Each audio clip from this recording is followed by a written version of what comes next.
Okay, well, welcome to my kitchen. Um, my name is Julie, and I live in Grass Valley, California, a little tiny town in the foothills above Sacramento, about an hour, and we just love living here. So today I am going to be making some chicken cream cheese enchiladas, and enchiladas are kind of a staple um, in a lot of Hispanic households. I'm married to my husband who's Hispanic, and he loves his Hispanic food. And so this is a way that I learned to not make it such a laborious chore to make the enchiladas. And another thing about it too is that, with all the concerns of our health and everything, that there are some things that, are kind of a thing that you probably really shouldn't be eating on a everyday basis. And enchiladas is probably one with all the frying of the tortillas and the, multiple layers of cheese and all of that stuff. So I've created some ways of making it a little less bad for you. So um, I took my 6 chicken thighs and I, cut them all up, and they're in, just kind of like, bite-sized kind of pieces in here, maybe a little less.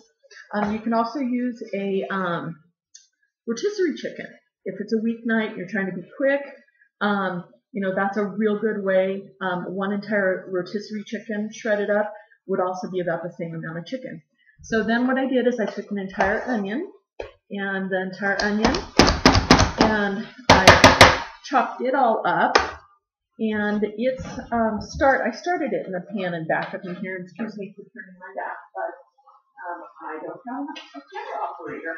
So I'm letting the onion cook down a little bit and back up in here. On a medium high fire, tablespoon of cooking oil, regular vegetable oil in there. I tend to use either peanut or safflower oil. Then what's going to happen is, while that's cooking down a little bit, I'm going to show you my secret for enchilada sauce. And we've all seen the yellow cans in the grocery store. And they kind of sometimes will tend to have a aluminum-y, kind of taste to it. So I found a way by taking the green sauce, and they didn't have the right size cans in the grocery store. So I'm just not going to use all of this can here, and I'm just going to use about the same amount. And normally I would just use 1 can of green and 1 can of red, and it takes that flavor out, and it's a wonderful quick shortcut. That's just one thing that I have found that we can all, that I can do that makes it taste a little bit more homemade, but still keeps it quick. So I have my sauce here, okay? And I have my chicken, my onions are cooking. The Philly cream cheese is about to come into play here in just a moment, as soon as those onions are done. So what I'm going to do right now, and this is kind of a gigantic secret to making the enchiladas easy to deal with. I pour a good amount of the sauce in the bottom of the pan before I even, start making the enchiladas. So that's just going to sit right there, and it's just going to get all ready and waiting for us. I'm opening my Philly cream cheese here. Another version you can use too is the 1/3 less fat cream cheese. Comes out exactly the same, and there's a 1/3 less fat there. This is my pre-shredded cheese. The pre-shredded cheese, ounce for ounce, it's really not that much more expensive. I'm also using a lower fat version of that. I don't always, but when I can get it, I do. So that pre-shredded cheese, fabulous. So let's finish taking this. I hear my onions. They sound like they're getting close to getting ready to be done. And let me get into this cream cheese package here. And this is 1 full 8-ounce block of cream cheese. And cream cheese is a little less fat than traditional cheese. So it's a good thing using that cream cheese too. So, and you're not putting cream cheese in. You're going to be putting the cream cheese in the enchiladas rather than traditional cheese when you make them all rolled up. So, again, excuse my turning around here, but I have here my onions just about ready to go. And they're just to the clear kind of stage. This is one, small to medium onion, depending upon, my thighs were a little bigger. So I'm going to be using a little bit more of the onion to make up the differential. So into the onion mixture, I'm going to put the cumin that's in the recipe. This, right here, girls, this is the secret to Mexican cooking. Cumin is a staple. And then I love this particular brand of just Mexican pepper. I tend to use it instead of a, multiple types of pepper, a black pepper and a lemon pepper or a seasoned pepper type thing. And this is the same brand of a garlic salt that is garlic and salt and everything all in one shot. Okay, and that just makes it really tasty. That's all the salt that you're going to need in the whole recipe. So that makes it a good thing too. And then I'm going to grab my chili powder. And my chili powder, I'm just going to, the chili powder is very, you kind of use what you want of the chili powder. I tend to like my stuff a lot more hot than most people do. So I used a little bit more. So anyways, there's all our spices. Chili powder, garlic salt, a seasoned pepper mixture, and cumin. Okay, we're just going to take that and stir up the onions with it. And oh, girls, if you can smell this now, this mixture, it smells so wonderful. So you've got this spice mixture. It makes the whole house smell wonderful. So it's to this spice mixture that I'm going to add this whole cube of Philadelphia Brown cream cheese. And that cream cheese is going to melt in with those onions. Oh, baby. This is making a wonderful little brew of onion spiciness and cream cheesiness. So yummy. So good. Okay, so while that's melting, in with the onion spiciness, I'm going to show you how to do your tortillas, where you don't have to use all the oil and the ick and the gross and the floppiness and the popping on you. Just a much easier way to do it. These are little 8-inch corn tortillas, okay? And these 8-inch corn tortillas, there's 1, 2, 3, 4, 5, 6, 7. I usually put 8 corn tortillas. And I'm just wrapping them in a little tea towel.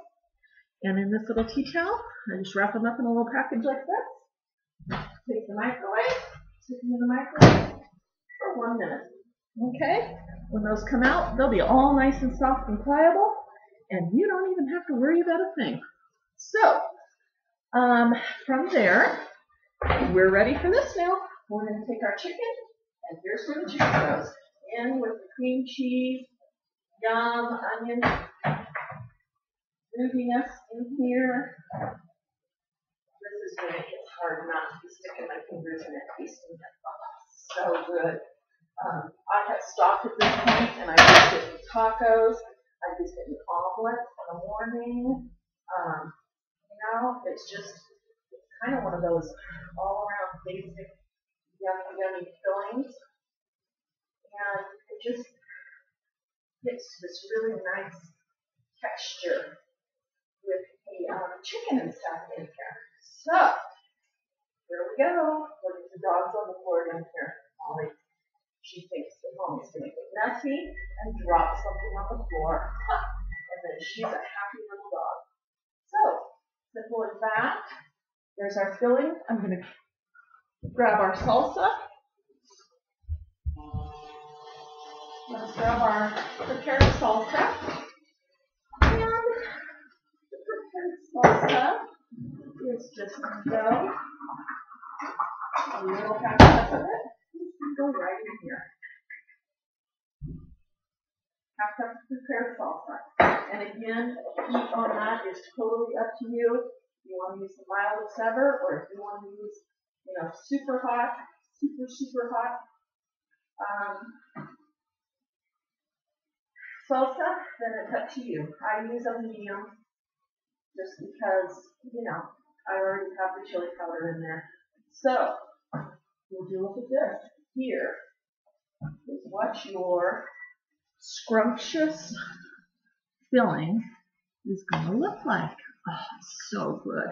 So anyways, we have our filling. You just heard the microwave beep go on. Right? Here's our tortillas. And I always just take a dish towel. This just kind of contains a little bit of the mess. And here's what I do. I just take my nice hot tortillas. I leave them in my towel. And I just take them one by one.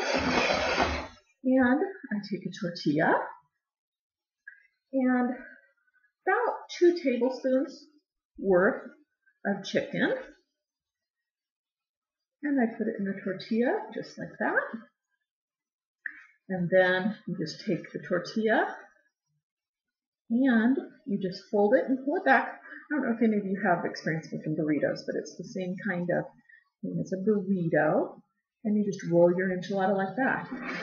Okay, now, see how this is kind of breaking here? That's if we don't put it in the oil. It will kind of, as it cools, it'll break a little bit. But here's how we stop that. I take and I roll it in my sauce as I put it in the pan. And that's how you stop it from the little cracking. So, all we're going to do is we're just going to continue and do this. And I'm going to try and rush a little bit to get this done because it was a busy day today. It's a Sunday afternoon and I know that the entries are closing soon, so I'm going to roll a couple of these and roll them in my sauce, and then we'll do one more here, and we'll put our chicken into it. And here's our chicken. Oops, we got a little bit there. See, use my hands when cooking. I always say that God created your hands before spoons. So here will be this one. And I unfortunately am not going to have time to make the whole pan for you guys because Paula's ending this contest in a couple of minutes. But here's all I would do. I'm going to bring my webcam down a little bit so you guys can see. And what I would do from here is just give your enchiladas a little space in the pan. Take your pre-shredded cheese. I don't ever go too heavy on the cheese. And if I have the low-fat cheese, I can use a little bit more, make them a little cheesier. And then, if you want, in my household, olives are a controversial issue. And the controversial issue is my husband hates olives. So, if you like olives, then you go ahead and I just dot them with some olives. I usually do a half and half pan, and then we'll go from there. So girls, this concludes it. They come out just nice and saucy. You just put them in the oven and just kind of, heat them through. I'd say, I think I have it on the recipe, but I'd say it's about 20 to 30 minutes at 350 in the oven, and you have real enchiladas. And these are my family's favorite. These are the most requested when they come home, when my older daughter comes home from college. And she gets very jealous when she finds out that we're having enchiladas for dinner. I was just talking to her, and she said, "Oh, enchiladas, can't you freeze them and send them to me?" I'm like, "Yeah, I don't think they'd make the 8-hour journey." So anyways, girls, I hope to see you in Savannah. And this will conclude the video. I hope you'll try the recipe. Thanks. Bye-bye.